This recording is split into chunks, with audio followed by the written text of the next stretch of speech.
Welcome. Check It Out with Jessica Lee. I'm here with Cynthia Kaschub, who is the principal engineer at Intel, and Tina Tang, who is the senior director of product marketing at SAP.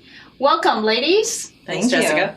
I'm excited to talk about women in big data with you because I know you started an organization, womeninbigdata.org, and it's phenomenal, really. So I want to give you a chance to share the story. Why was there an organ? Why did you feel there's a need for it? How did you build it out? And what challenges are you facing? Yeah. So it initially started because within Intel, we were having a hard time finding women that had these technical big data types of skills.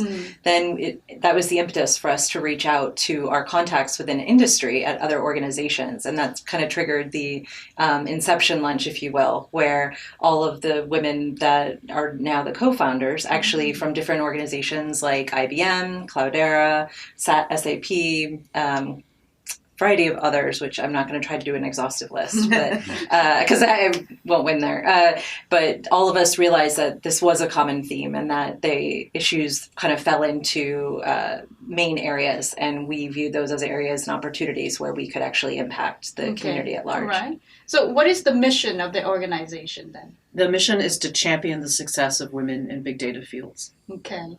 And what is the goal then? What do you mean champion? Why is I guess it's kind of vague. How do we define it? Yes. How do we champion? So championing means that we support them in their technical skills. So we run technical workshops that are free of charge. And then we also support them in their professional development, such as negotiation skills, interviewing skills, resume building, and things like that. Okay. Leadership skills. Leadership skills. You want to be at the table. You want to be on the boardroom. How do you get a seat at the table? Okay. How do you present yourself? Right. So we cover all of those things, and we provide the forum to do that in the form of, networking events. Sometimes we'll be part of a technology conference, and we'll have sessions that are very well attended.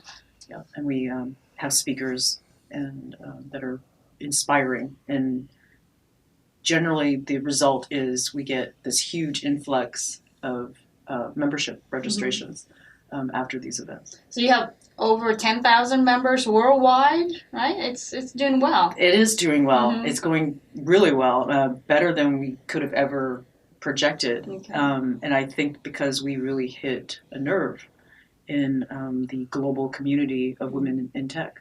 Okay. Maybe you can share with us some of the stats that you told me about the inequality in pay, in equity. These are some of the metrics that will, I guess, give us some numbers to kind of measure progress in our society, if you will.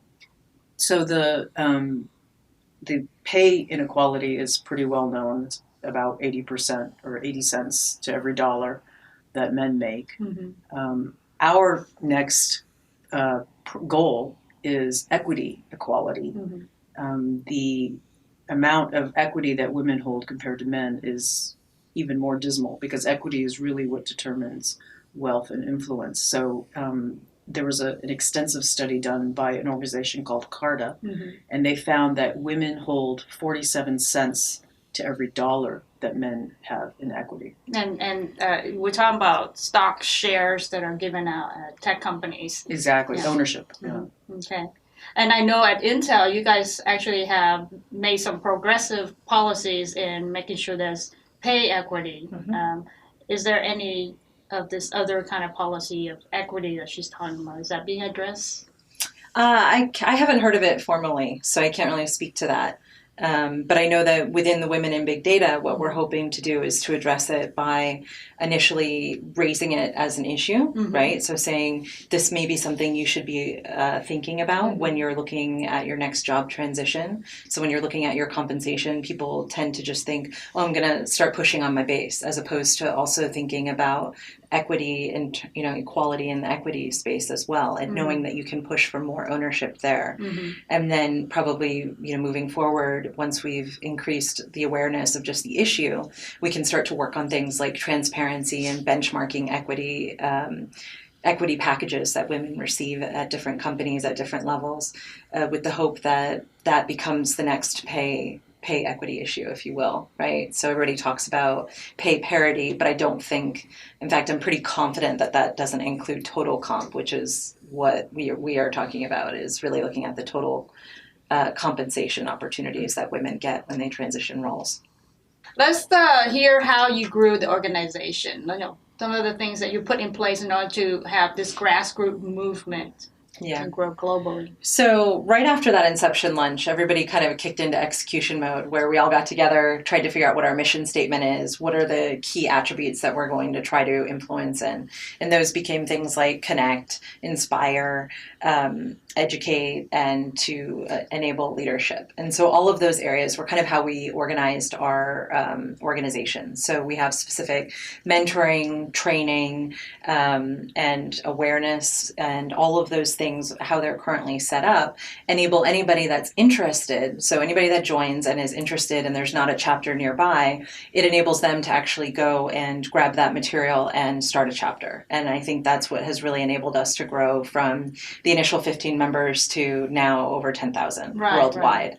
And so you see that because we enable them to have access to the material to actually just start it where they are, we've seen chapters pop up. There's now 21 chapters across the globe. So representation in all of the domains, really. It's almost like we gave them permission, and they just, once the gate was open, they just ran out, and they really brought their energy and their passion and their commitment to the topic, to it, and that's why it's grown so fast.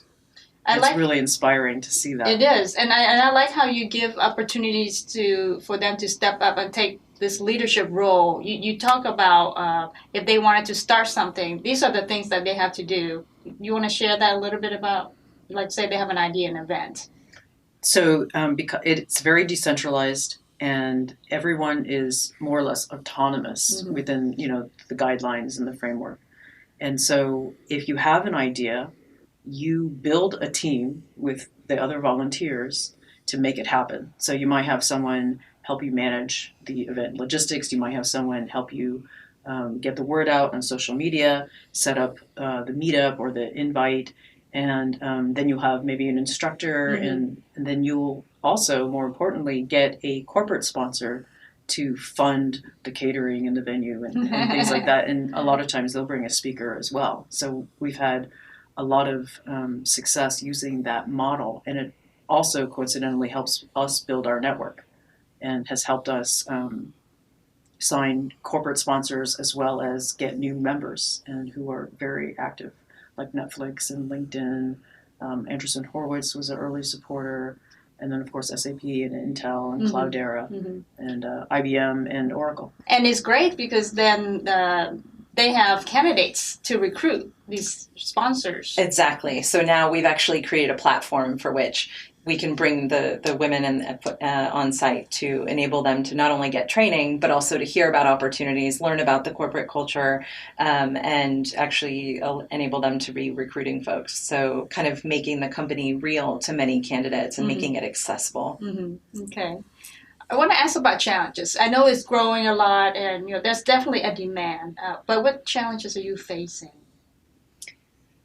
I'll start out. I'll mention a couple, and I'm sure Tina will have a list of others. This is a volunteer organization at this point. It is, definitely, yeah. So there's that element where you have folks that are committed all the time and they're always there, and then you have other folks that are because of their life commitments can't commit as much. So it's making sure that you're able to gauge the level of commitment that people are able to do, and making sure that they have the supportive team for their idea to come to life in spite of their limited commitment time.